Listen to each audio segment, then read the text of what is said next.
Alright guys, so today in this video I'm going to show you how to replace the front U-joint on a Dodge Ram 2500. Let's get right into it. Alright, so obviously the first step is jacking it up and getting a couple jack stands under there so you don't get crushed. So as you can see, I got two jack stands, both at good solid points. And we're going to walk around here and we're going to go up underneath. Alright, so I was hearing a little bit of clunking noise as I was slowing down. Jacked the truck up. I was honestly thinking it was something in the wheel. Turns out, you can't really see here. How can I show you? Well, I can't really get it. Actually, here we go. Turn this front wheel, see if I can get it to clunk. Spin this front wheel for me so I can get this thing to do what it's doing. Hear that clunk? You can kind of see it in the ball joint there, or not the ball. Why do I keep calling this a ball joint? In the U joint. All right, so before you get started, what you're going to need is a 13 millimeter, a 15 millimeter, a couple ratchets, a braking bar, and an impact.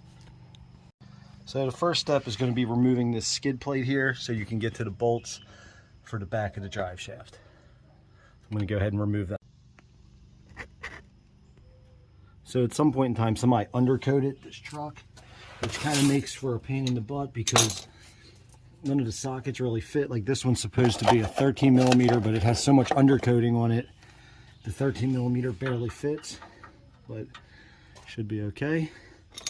Hopefully these aren't too tight. Go ahead and remove this skid plate.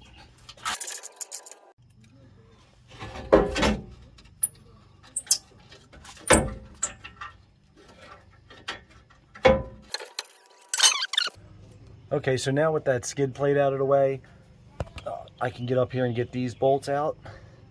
So some drive shafts you don't have to do this. They slide, so you can only take one end out. This one, unfortunately, let me turn around here. You have to take both ends out, so I'll get that end over there. The first one, it was harder, and then these I'll do second. So stay tuned. Okay, so this one bolt up here on the back of the front drive shaft is actually a 16 millimeter, not a 15 like I said before, and you can't get a ratchet on there, so I'm going to use a wrench.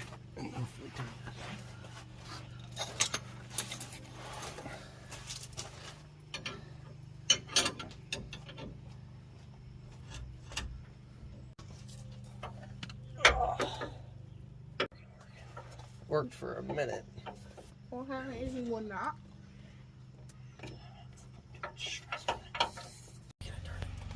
All right, see that? Those rear bolts were a pain. All right, Luke, you hold it tight. Now we're moving on to the front bolts, and they're really tight. So you're gonna have to have a braking bar or a really strong impact to be able to. Luke, let go of it. All right, one.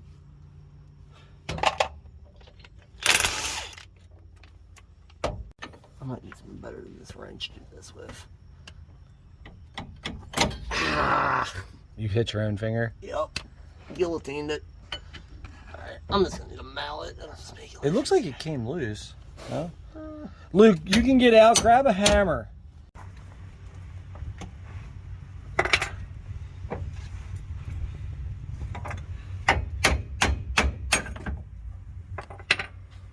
Go. On that side still, of course.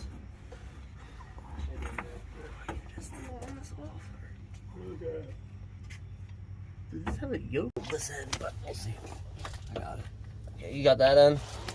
Let's have it. Hold up, I don't have it. I gotta put the phone down. Give me a second. All right, guys. So in this part, if you've never done this before, it just bolts on. There's no splines or yoke that has to slide out. But I don't know why my camera's getting all blurry. But it's just really stuck and hard to get out. So you're gonna have to do a lot of prying and beating to get it started, and then from there, probably can get a pry bar in there and just keep turning it and prying it until it comes free. So this part you kind of are on your own. You just got to use some serious force and get this to separate. All right, so what you're going to have to do is get a long bar like this and a heavy hammer, put it right up in the old bulge or the old U-joint, and just beat the hell out of it until it breaks free.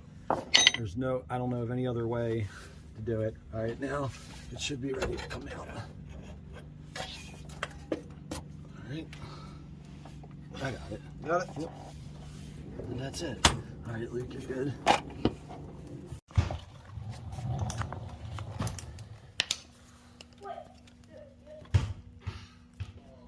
It's all undercoated together.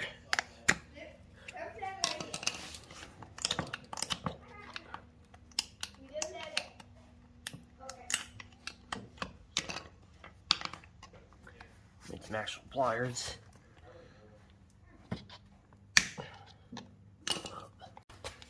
So sometimes these clips can be really stubborn, especially when they're caked in there with old undercoating. So sometimes you got to fight them a little bit. The new U-joints, if I call these ball joints one more time, the new U-joints will come with new clips, so don't worry about damaging these old ones.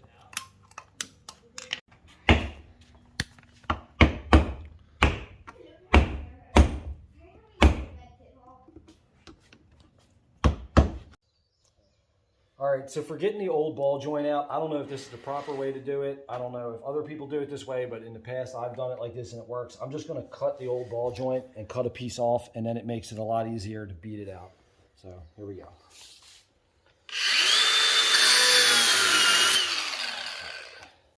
Alright, so that's cut all the way through. Now we can see what we can do with that. Knock that off. Good. Did not cut all the way through. Oh, you didn't cut that side. Let me see.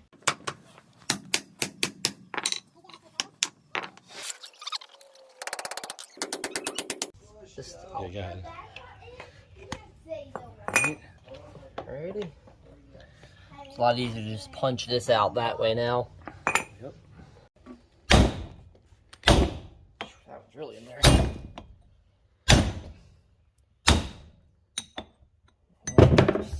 That rubber bit.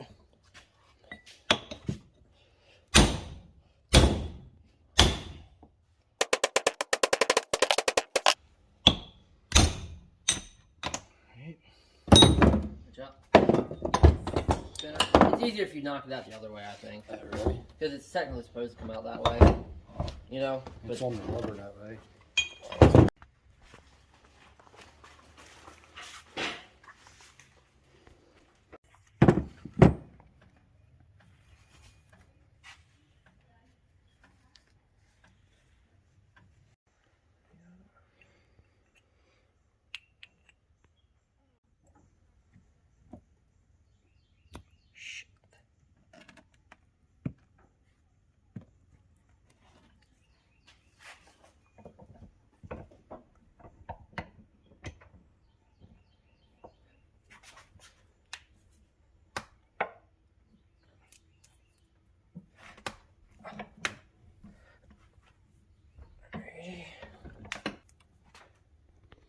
So what we're doing here is we got a socket here and a socket here. It didn't press it in on that side, just pressed it in on that side. Pressing the U-joint together the rest of the way so we have space to get our clips in.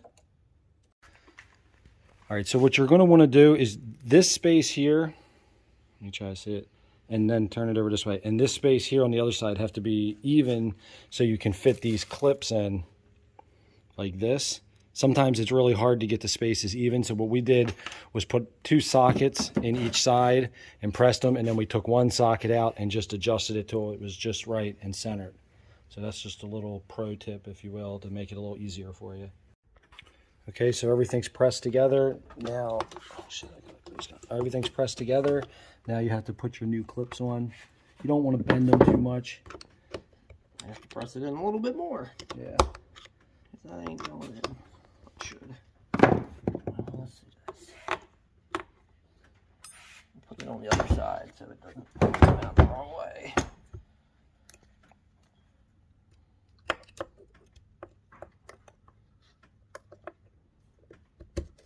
See how that one just popped right in? Yeah, that's how it's supposed to go in, like that. Let's put all the other ones on, and then we'll go back to that one.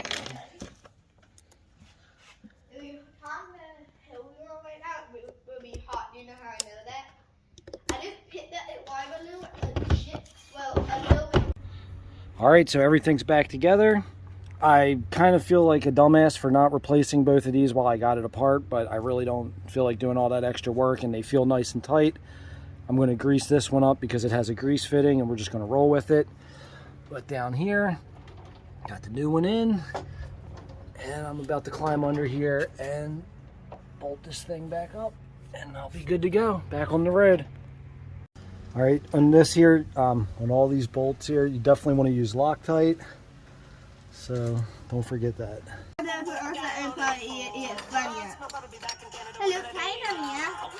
I want to show you what How would you like me to come over there?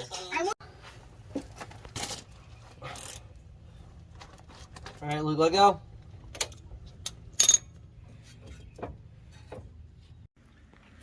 Well, there you have it, fellas. I hope that helped you out. That's how you replace a U-joint. They're basically all the same. This happens to be a Dodge Ram 2500. Definitely would be the same for all Dodge Ram 2500s, four-wheel drive. That was the front U-joint replacement. That's how you do it without having a lift, with very basic tools. It's really not that hard of a repair. If you took off that one cross member that holds up the transmission, it would actually make it a lot easier. Let me try to get some good focus here. Put the camera up here. But there you have it. That's a U-joint replacement. I hope you guys enjoyed this video. I hope you learned something. If you're in a situation where you're replacing a U-joint, good luck, because it can be a pain in the butt. But thanks for watching, and please consider subscribing to our channel. Thanks a lot. Have a good day.